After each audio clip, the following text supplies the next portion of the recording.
Okay, it's Bank Holiday Monday here at Romford Film Festival. I'm here joined by the filmmaker behind Dear Vengeance. Hi, how you doing? Hello, Adam. How are you doing? I'm very well, thank you. How are you? Good, thank you. Thanks for coming to the festival and Absolutely. bringing your film here. Yeah, no, it's been great. This was awesome. Thank you very much. How is it seeing your film up on the big screen? Is it probably have you seen it several times before on the big screen? I've seen it several times. I haven't seen it on the big screen before, so that was different. Honestly, it's really hard to take in because you spend, in this case, over a year staring at it on a small screen. Yeah. So seeing it on a big screen is just like, oh wow, I was really surprised by the colours and how well they came through. Right. Okay. It was awesome. Yeah. I mean, a lot of filmmakers they sit here and they're very critical about their work and they go, oh yeah, I don't like that part about it, but let's forget all that. Apart from the colours, what other things did you see up there and you thought, when I see it on a big screen or with the sound of a cinema, what am I really proud about? It's an interesting question. For me, I think seeing on that screen just really felt so real. So for the entire time I've been editing it, it's been conceptual. It's like, this is the film, people are going to see this eventually and I hope people like it. And then you sit there and you see it on the screen, it's like, yeah, this is it, I've got it. To sort of be able to liken it, especially in a cinema like this, because this is a really nice cinema. Yeah. It really does just, it feels like going to the cinema, but, to see my own film, which is just awesome. Should be very proud. Lots of people talk about making films, but they never make them. So you've done that, and a feature as well. It's no mean feat. Yeah, it's no easy feat at all. It was tricky getting here. You talk to the cast at some point. I think they'll tell you this was. It was. I don't want to say it was a stressful shoot, but there were some teething issues. Right. But yeah, they put in so much work, and I honestly I've sent them a billion emails. Honestly, they'll tell you how sick they are of my emails. Yeah. But every time I always end it by thanking them because they've been incredible. And I'm just I feel so lucky to have found them, to be honest. So you're a young man. How did you what's your path to this point? How did you get here as a filmmaker? How did I get here? So I went to university. I didn't study film. Okay. I studied philosophy. Okay. And philosophy requires a lot of reading, but I don't really read that much. Okay. So I had a lot of free time. And, I've always been a massive movie nerd. So I watched a bunch of films and I was like, I want to do this. Okay. So I had some friends and I was like, hey, I've got a camera, stand there. And then just kind of film them and, you build on that and you build on that. Yeah. And I think every time I do something, I want to do something slightly bigger than the last time. Right. And so inevitably at some point you get to the where you're like, well, I've got to make a feature now. And so it all just kind of keeps coming together. Because this is it, even if I wasn't making films, I'd still be writing them, I'd still be thinking about them. Okay. So it just made sense, I guess. I could not... And did you make a few short films first? Yeah, I've made more short films than I can count, to be honest. Right. How did you find the step up to feature? Challenging. It's it requires the same skill set. It's the same basic ideas. I think the big change is you don't have that space between it. With a short film, typically I'll spend 2 days filming, right, and then 2, 3, 4 months editing. With a feature, suddenly you spend 2 days filming and you might get a couple of days off, and then you've got another 2 days. You don't have that 3 months to edit those 2 days.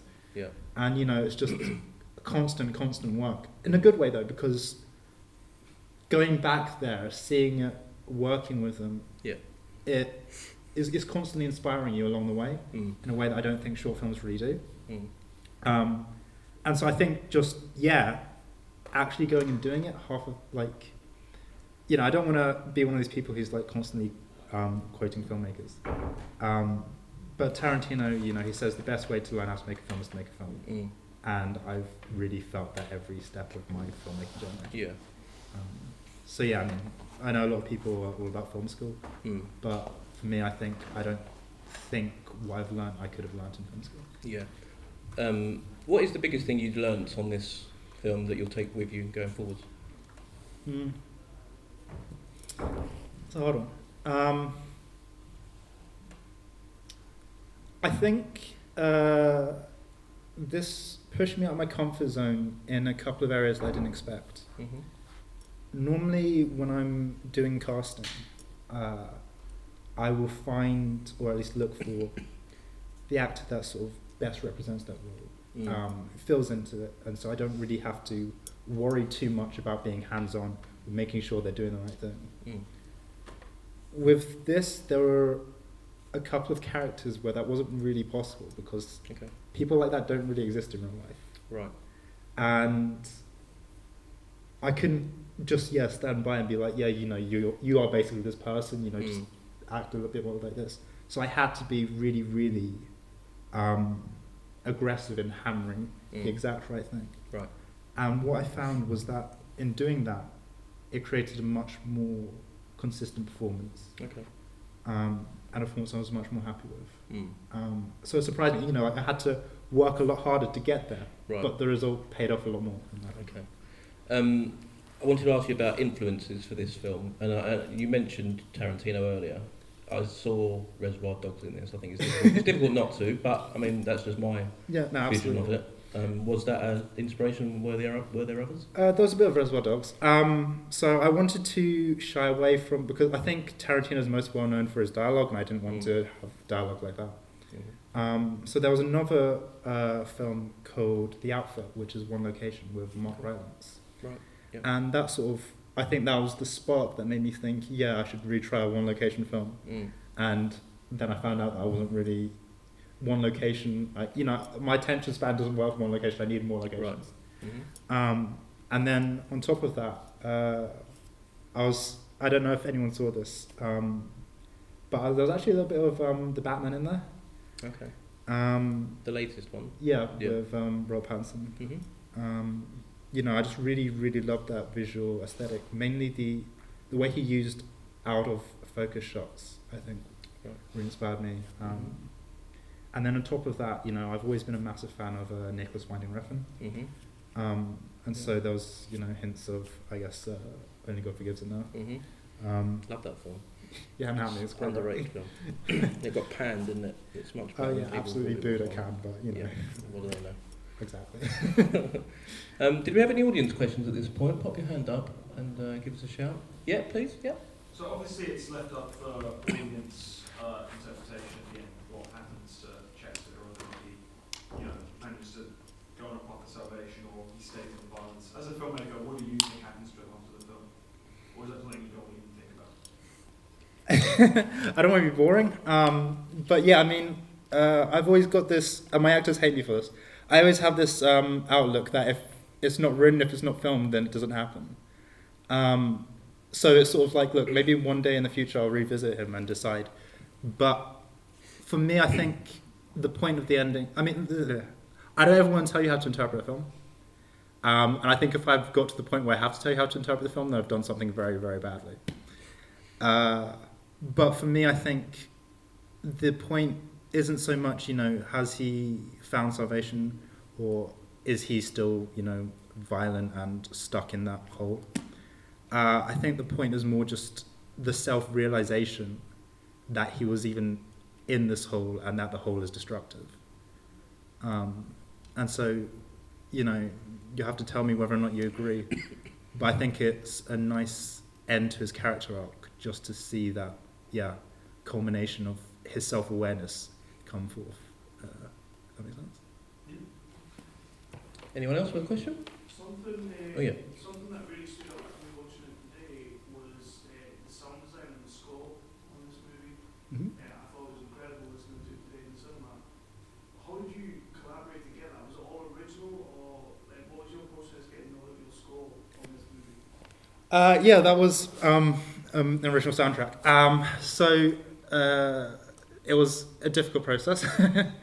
I've worked with a few very talented people. I a couple of songs in there I actually wrote myself.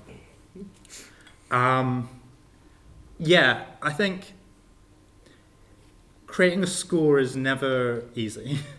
Creating a score that embodies the feeling you want for a film is especially never easy. With this, it was very much... It took me a long time to sort of figure out what it was that really would make the most sense. But at some point I realised that this isn't a horror film, but it needs to sound like one. And so the soundtrack is very heavily inspired by, you know, horror motifs. So you've got a lot of metal, you've got a lot of haunting, you've got a lot of wailing. But then, because it's not a horror film, you want to balance that. And so you've got these like dream synth pop songs that sort of, I don't want to say they lighten the mood, but they really do provide a huge juxtaposition. And so you've got those two contrasting sound designs that sort of keep you, I guess, on your toes. I quite liked it. I hope you guys did. Thank you. So you said you write, you direct, you do this...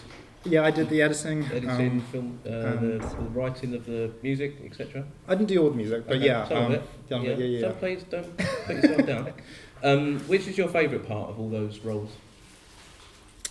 That's a hard one. I think directing, because being on set, and I hope my cast agrees, and you know if they don't, then I'm going to look like an idiot. But on set of my cast, it was honestly, we had so much fun. And so when we got to the end of the shoot, it was like, that was so sad. I was like, oh no, we're not going to be meeting up to keep hammering this out anymore. And it sort of just, it reminds me of, you know, like when I was in school, just kind of trying to create something with friends. And it really did just have that comfortable feeling. It was amazing.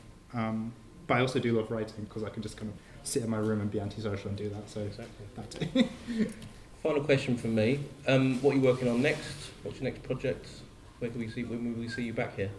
I mean, I'm always writing. I've got an outline for a film I want to make. I'm hoping that happens soon.